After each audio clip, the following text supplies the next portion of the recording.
Bonjour à tous, dans cette vidéo on va essayer de corriger un exercice sur la notion de limite de fonction. On peut dire que ça regroupe, donc cet exercice va regrouper l'ensemble des points essentiels à connaître. Alors, sans perdre de temps, donc la première limite, on regarde la limite quand x tend vers plus l'infini de cosinus d'un quotient. Donc là, on a une composition. Et si je m'intéresse à la première fonction qui est à l'intérieur, c'est pi x plus 3 sur 2x plus 1. Alors, oui, avant de parler de ça, vous savez que cosinus x, quand x tend vers plus l'infini, elle n'a pas de limite. Donc là, une composition entre le cosinus et une fonction, et là, la fonction intérieure, c'est une fi de la forme d'infini sur l'infini. Donc, on va faire une manipulation pour lever l'indétermination. Alors c'est parti, on a la fonction c'est pi x plus 3 sur 2x plus 1, je factorise par x, donc c'est pi plus 3 sur x, le dénominateur c'est x facteur de 2 plus 1 sur x. Donc bien sûr ici on regarde x tend vers plus l'infini, donc x est différent de 0, donc x est loin de 0. Je simplifie par les x et on obtient ce quotient là. Le numérateur, pi plus 3 sur x, ça tend vers pi, puisque 3 sur x, ça tend vers 0 en plus l'infini. Et 2 plus 1 sur x, ça tend vers 2 quand x tend vers plus l'infini. Ainsi, par quotient, on a la limite de ce quotient, c'est pi sur 2. Maintenant, je reviens à la fonction de départ, qui était cos, donc c'est en fait par composition. La limite de cette quantité-là, cosinus de tout ça, c'est juste cosinus de pi sur 2, puisque l'intérieur, c'est pi sur 2, la limite. Et on sait que cos pi sur 2, ça fait 0. C'était demandé d'interpréter en fonction d'asymptote horizontale ou verticale. Donc ici, clairement, y égale 0, asymptote horizontale. Très bien. Alors, on va regarder la deuxième limite maintenant. La limite quand x tend vers plus l'infini de x moins racine de x carré plus x. Alors là, on voit très bien que c'est une fi de la forme plus l'infini moins l'infini. Comment faire? On veut factoriser. On peut factoriser.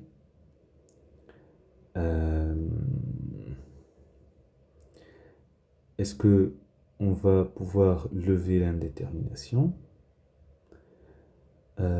Alors, quand vous avez de la racine carrée, on peut réfléchir à la forme conjuguée. Donc, ma fonction, j'avais que ça. Je multiplie par la partie conjuguée qui est x plus racine de x carré plus x, et je divise par la même quantité. Ainsi, j'obtiens a carré moins b carré. Comme il y avait la racine, au carré, il n'y a plus de racine. Et quand je distribue le signe moins ici, à la fin, j'obtiens moins x sur ça. Là, j'ai encore une fi de la forme infini sur infini, donc il va falloir factoriser par x. Allez, je prends cette quantité, j'ai moins x sur ça, je vais à l'intérieur, là, je factorise par x carré. Donc il reste facteur de 1 plus 1 sur x, je plus x. Et puis, racine de a fois b, donc ça c'est important à savoir, racine de a fois b, c'est racine de a fois racine de b. Ça, c'est important. C'est ce que j'applique ici. Donc, racine de x carré fois racine de 1 plus 1 sur x. Mais attention, racine de x carré, c'est valeur absolue de x. Donc, j'ai moins x, x, voilà. Ça, c'est un piège. Racine de x carré, c'est valeur absolue de x. Selon si x positif ou négatif. Donc, comme ici, x tend vers plus l'infini, donc x il est positif, et donc valeur absolue de x, c'est x. Là, je peux le faire. Alors, on verra pour la question, si une question elle demande, donc je remplace pour ne pas traîner dans la réponse, donc moins x sur x plus x, voilà, je factorise par x au dénominateur et hop, je simplifie par x, j'obtiens cette quantité, et là clairement, dénominateur, j'ai ce qui est sous la racine, ça tend vers 1 plus 1 c'est 2, et puis la limite c'est moins 1 demi. Ainsi, donc ici, y égale moins 1 demi, asymptote horizontale. Voilà. Alors, on va voir un exemple où la valeur absolue de x, quand x tend vers moins l'infini, donc c'est remplacé par moins x, et ça change complètement les choses. Alors, donc, on va passer à la limite 3. Donc la limite 3, c'est un quotient classique. Donc l'infini sur l'infini, la fi, il faut factoriser par le plus haut degré numérateur et dénominateur. C'est ce que j'ai fait ici. Je simplifie, mais attention, il reste 1 sur x parce que j'ai x3 à la puissance x à la puissance 3 et x puissance 4. Bon, ben, on va faire les choses dans l'ordre. Donc numérateur. Donc ce qui est là, ça tend vers 0. Donc cette quantité-là. Le numérateur de la fraction, ça tend vers 1, parce que c'est fonction inverse, ça tend vers 0, il reste 1. Et puis ça tend vers 1 quand x tend vers plus l'infini. Donc, par produit, par quotient et produit, on va obtenir une limite égale 0. Donc finalement, y égale 0, asymptote horizontale. Très bien. Alors, on arrive à la question 4, où on nous demande plusieurs étapes, de la faire en plusieurs étapes. Déjà, il faut donner son ensemble de définitions. Alors, cette fonction, elle est définie si le dénominateur est non nul et si ce qui est sous la racine est un nombre positif ou nul. Donc c'est ce que je vous ai proposé ici, x est dans l'ensemble de définition équivalent à x moins 1 différent de 0. Et ça, ce et, il est important. Il faut que les deux soient vérifiés. C'est pas un ou. Hein. Et x carré moins 1 positif. Or, x carré moins 1, c'est cette parabole que vous voyez. Elle coupe en moins 1 et 1. Et on voit clairement elle est positive seulement avant moins 1 et après 1. Et bien sûr, x différent de 1, donc il faut que je vire le 1 de là, pour que ce et là soit vérifié. Et donc, il faut que x soit dans cet intervalle, moins l'infini, moins 1 inclus, union 1 exclu, plus l'infini. Voilà, c'est une question qui n'est pas compliquée, mais c'est un piège quand même, c'est un piège. Alors maintenant,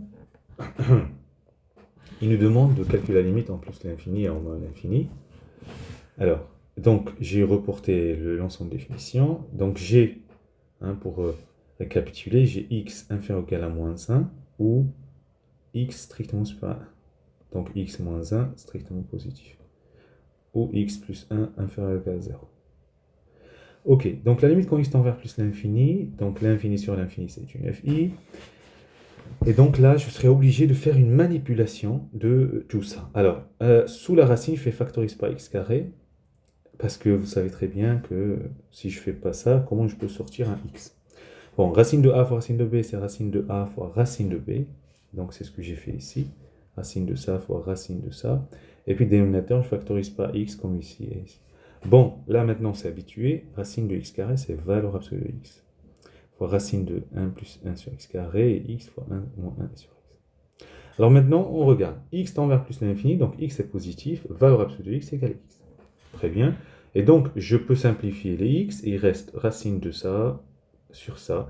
Mais 1 moins 1 sur x, le dénominateur, c'est envers 1. Ce qui est sous la racine, 1 plus 1 sur x carré, c'est 1. Donc, par quotient et composition, puisque j'ai la racine, on a limite quand x tend vers plus l'infini, ça fait 1. Donc, y égale 1, asymptote horizontale. Ok. Alors maintenant, c'est là où il y a le piège. X tend vers moins l'infini. Question C, x est négatif. Donc, valeur absolue de x, c'est moins x. Et donc, je remplace x par moins x, et donc il restera un moins quand je simplifie par x. Et donc, la limite, ça donnera moins 1. Et oui. Donc, y égale moins 1, asymptote horizontale. Voilà. Alors, qu'est-ce qui reste pour finir? Oui, il demande la limite quand x tend vers 1, c'est bien. Bon, on est sur x supérieur ou égal à 1, x super strict à 1. Hein. Donc ici, vous voyez bien l'ensemble de définition, on est à droite. Donc, ça me donne une fi de la forme 0 sur 0. Là, je suis coincé. Alors, quelle idée je peux faire? L'idée, c'est en fait, le dénominateur x-1, je vais écrire que c'est racine de x-1 au carré. Alors, pourquoi j'ai le droit? C'est parce que x-1 est un nombre positif, puisque x est plus grand que 1. Ça, c'est important. Alors, si vous voulez, je vais écrire ici à droite, racine d'un nombre x au carré, c'est valeur absolue de x. Si x est positif, ben donc racine de x carré, c'est x. Ici, donc, j'ai écrit x moins 1, c'est racine de x moins 1 au carré, car x est plus grand que 1, et donc x moins 1 positif. Ça, c'est vraiment, ce sont des points essentiels à garder en tête. Donc, je peux faire cette manip, ce qui va permettre, vous allez voir, de résoudre le problème. Donc, j'ai racine de A sur racine de B. Je vous rappelle que c'est une opération que vous savez peut-être ou pas. Racine de A sur racine de B, ça fait racine de A sur B. Une seule racine. OK? Donc, c'est ce qu'on va faire ici. Regardez, racine de x carré moins 1 sur x moins 1 au carré. Or, x carré moins 1, c'est x moins 1 fois x plus 1. Sur x moins 1 au carré, on simplifie par x moins 1, il reste x plus 1 sur x moins 1. Bon, la limite quand x tend vers 1, de x plus 1 sur x moins 1, le numérateur ça tend vers 2, le dénominateur ça tend vers un 0, mais un 0 plus, parce que x est plus grand que 1. Donc 1 sur x moins 1, c'est plus l'infini. Par composition, on a donc d'où, par composition, la limite quand x tend vers 1, x plus grand que 1, de f de x égale plus l'infini. Et donc cette fois, c'est x égale 1, asymptote verticale. Voilà, je vais séparer ça. Tac, tac. Ok. Bon, bah, c'est parti pour les dernières. Donc, à la dernière, c'est bon, la question 5, c'est une question de cours importante à connaître. La limite, on veut justifier ça. Bon, alors, l'idée classique, on pose la fonction exponentielle x moins x carré sur 2 sur 0 plus l'infini. On montre que, je vous laisse faire la dérivée, etc., table de variation. Pour tout x dans 0 plus l'infini, cette fonction est positive. Ça veut dire si elle est positive, donc je peux rajouter ou ajouter x carré sur 2 des deux côtés, on obtient x exponentielle x est supérieur à x carré sur 2. Et comme x est différent de 0, on va diviser par x des deux côtés, x positif, et donc on a ça. Donc,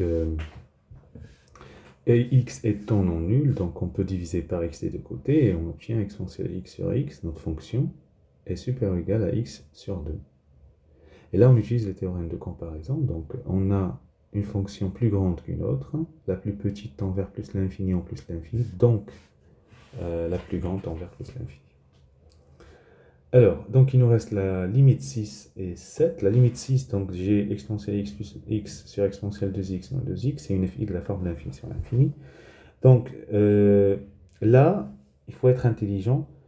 Il faut factoriser par l'exponentielle de x. C'est celle qui vraiment tend vers l'infini rapidement que x. Je vous invite à factoriser par x et regarder si vous arrivez à enlever la forme indéterminée, vous allez voir que non. Donc je factorise par exponentielle x, ça fait 1 plus x sur ex, et puis exponentielle 2x, facteur de 1 moins 2x sur e2x. Exponentielle x sur exponentielle 2x, hein, donc exponentielle x sur exponentielle 2x, ça fait 1 sur exponentielle x. Ok? Et donc c'est ça fois le quotient. Très bien. Bon, ben, 1 sur exponentielle x, quand x tend vers plus l'infini tend vers 0, puisque 1 sur l'infini, c'est 0. Le numérateur 1 plus x sur ex, c'est 1.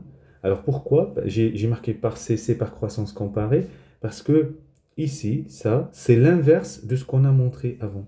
C'est l'inverse de ça. Ok? Si celle-là, de départ, tend vers plus l'infini, son inverse tend vers 0. Donc ça tend vers 0, et ça tend vers 1. Donc, par somme, ça tend vers 1. Pareil pour l'autre, 2x sur exponentielle 2x, ça tend vers 0, parce que c'est l'inverse de l'exponentielle x sur x, et donc la limite c'est 1. Donc, par produit et quotient, la limite c'est 0, parce que j'ai ici 1 sur exponentielle x, ce qui fait 0, fois le reste qui vaut 1, donc ça fait 0. Donc ici, c'est y égale 0, asymptote horizontale. Bon, alors, la dernière, la limite quand x tend vers moins l'infini, de moins x plus 1 exponentielle 2x, ça fait l'infini fois 0, parce que vous savez, je vous rappelle, la limite quand x tend vers moins l'infini de exponentielle x, ça fait 0. Ça, c'est important, hein, il faut connaître. Et donc, c'est une fi. L'infini fois 0, c'est pas toujours 0, attention. Donc, ici, donc, ce que je vais faire, c'est que je vais développer, donc moins x, e2x, plus 2x. Or, la limite quand x tend vers moins l'infini de moins x exponentielle 2x, ça fait 0 par croissance comparée. C'est comme si le moins x n'existait pas, et voilà. La limite quand x tend vers moins l'infini exponentielle 2x, ça fait 0. Et donc, par somme, vous avez la limite qui vous a. Voilà, quelques limites à bien maîtriser. N'hésitez pas à faire une pause, réécouter, écrire. Et vous avez bien vu que c'est des choses un peu techniques, mais qui ne sont pas compliquées. Il faut juste de la maîtrise. Allez, bon courage.